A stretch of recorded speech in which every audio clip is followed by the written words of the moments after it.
আপনি যদি কাউকে ঠকিয়ে ভাবেন যে ওই মানুষটা জানতে পারবে না, এটা আপনার জীবনের সবচেয়ে বড় বোকামি।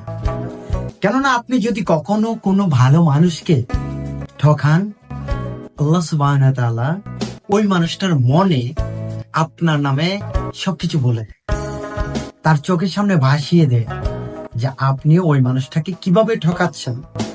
আপনি যদি ভাবেন যে ওই মানুষটাকে ঠকিয়ে ওই মানুষটাকে বিভিন্ন ভাবে আপনার আয়ত্তে নিয়ে ওই মানুষটাকে আপনি ঠকাবেন, ওই মানুষটা রব এটা হইতে দিবে না। মানুষকে ঠকাইবেন আর সৃষ্টিকর্তা এটা দেখে ছেড়ে দিবে আপনাকে, এটা আপনার জীবনের সবচেয়ে বড় ভুল ধারণা। এখনো সময় আছে, কারো ঠকায়েন না।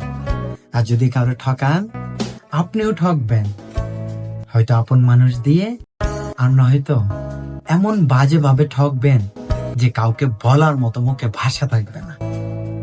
কাউকে ঠকায়েন না।